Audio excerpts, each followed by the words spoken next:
Asisten? Iya, Nyonya BNK, ada yang bisa saya bantu? Kamu sudah menyelidiki tentang saya yang bertemu dengan ibu-ibu pejabat di bandara. Sudah, Nyonya BNK, saya sudah menyelidikinya. Jadi bagaimana, asisten? Hasil dari penyelidikan yang kamu lakukan.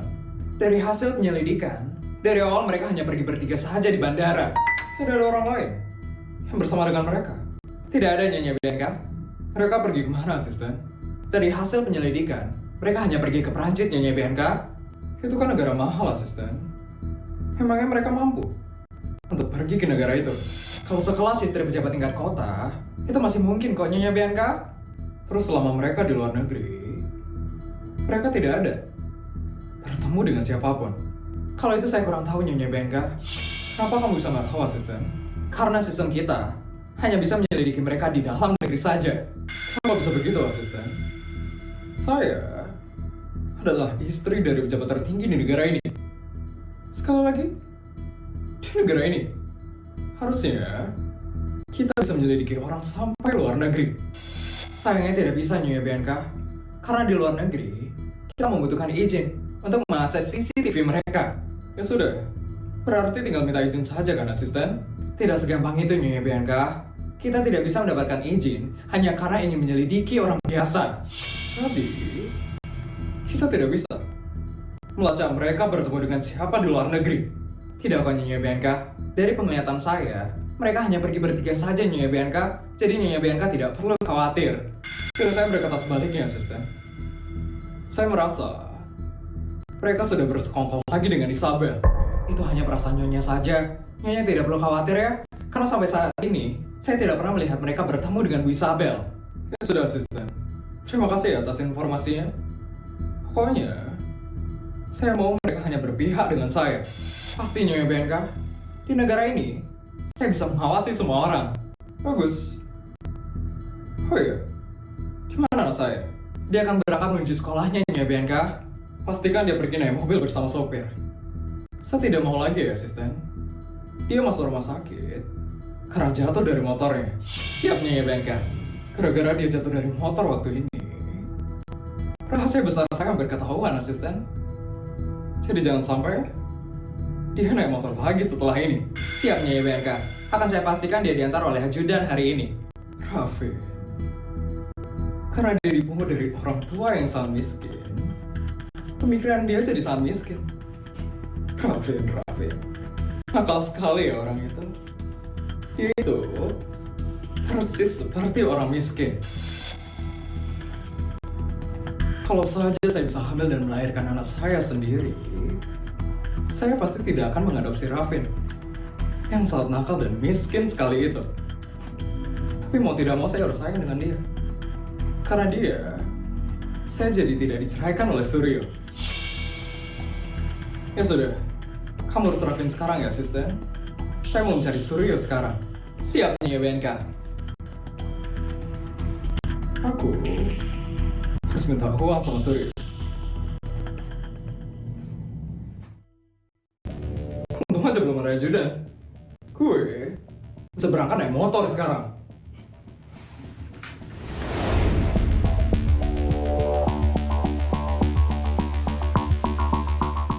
Hey, Raffin.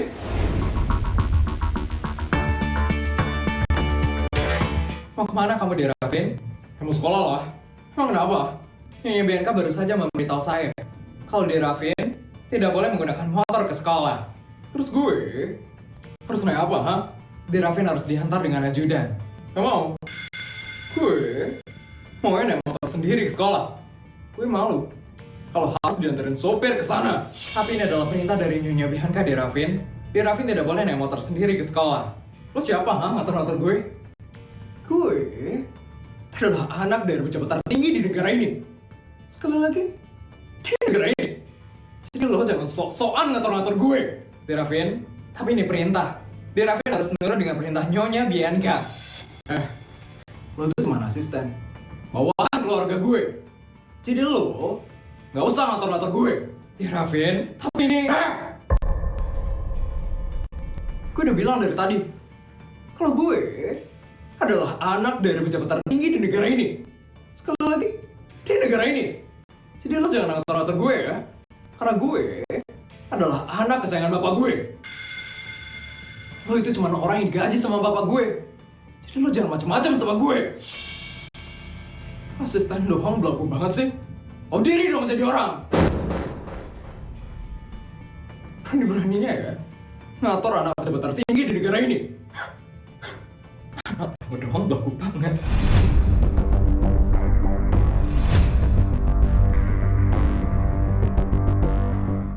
Apa lo bilang tadi?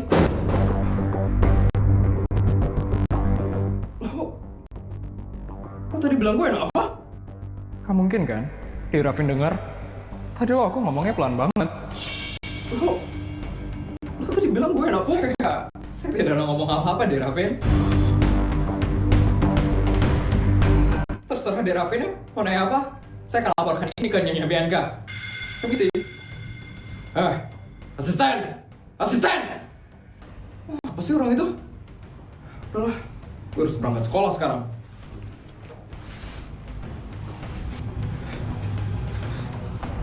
Sebisanya ya, aku keceplosan ngomong Raffin anakmu di depannya dia. Semoga Raffin nggak nganggep ini serius. Bisa rusak keluarga ini kalau dia tahu dia bukan anak kandung dari Nyonya Bianca. Nyawaku bisa terancam kalau Raffin tahu dia bukan anak kandung Nyonya Bianca. Tapi aku udah kesel sekali sama dia. Dia selalu merendahkan orang seperti itu. Aku harus jaga sikap, supaya aku tidak keceplosan lagi nanti. Kenapa asisten tiba-tiba bilang gue anak pungut? Waktu ini Feli juga bilang gue anak pungut. Ini kebetulan? Atau gimana? Kenapa bisa asisten dan Feli bilang gue anak pungut? Ini bukan anak pungut kan? Gak mungkin gue itu bukan anak kandung dari ibu dan bapak. Menyebalkan sekali. Pasti Feli dan asisten cuman iri sama gue. Karena gue adalah anak dari pejabat tertinggi di negara ini. Sekali lagi, di negara ini. Makanya mereka bilang gue anak pungut.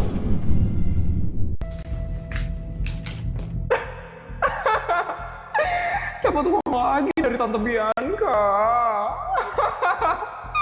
Cuman karena tahu rahasia Raffin yang bukan anak kandung, aku jadi bisa dapat 1 miliar per bulan. Selama uangnya dikasih sama Tante Bianca lancar setiap bulan, aku bakal tutup rahasia besarnya Tante Bianca rapat-rapat.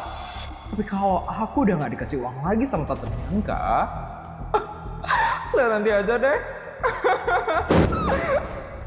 Wah, kemarin seneng banget gak sih? Kita bisa ngasih hadiah buat Kayla.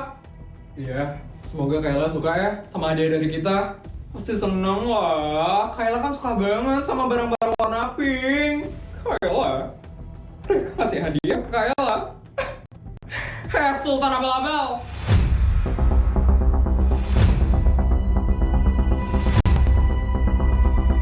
Kalian tadi bilang apa? Ngasih hadiah ke Kayla? Kalian ngapain? Ngasih hadiah ke orang yang udah mati? Emangnya kenapa, Vel? Nggak boleh? Ya aneh aja. Kok kalian ngasih hadiah ke orang yang udah mati sih? Kalian emangnya berharap apa? Kalian berharap Kayla hidup lagi? Vel, mulutmu tuh dijaga ya? Jahat banget sih ngomongnya. Kita lo cuma pengen ngerayain ulang tahunnya Kayla aja. Emangnya salah? Ya salah lah. Orang udah mati biarin aja mati. Kalian ngapain sih ngerayain ulang tahunnya Kayla? Asal kalian tahu ya, Kayla itu gak bakal sadar kalian kasih hadiah. Karena apa? Karena Kayla itu udah mati.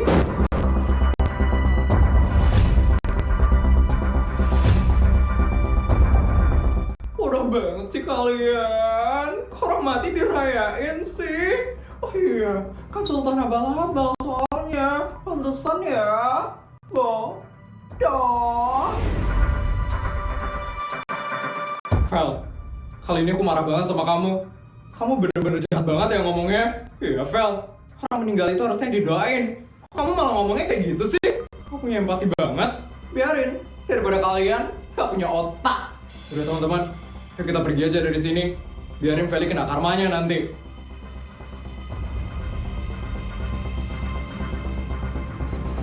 Ya kalah ya makanya pergi. Kasihan deh, siapa suruh ngerayain ulang tahun orang yang udah mati. Emangnya dia bakal tahu dia dirayain?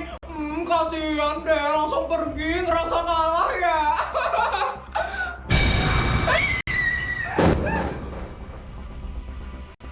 Apaan itu tadi? Kenapa aku ngeliat rambutnya Kayla di sekolah ini? Dia kan udah meninggal. Kenapa dia bisa ada di sini sih? Ini semua pasti gara-gara mereka. Aku jadi halu ngeliat hantu Kayla. Yes.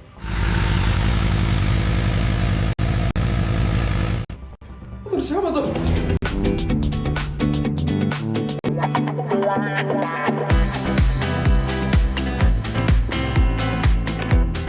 Alvin.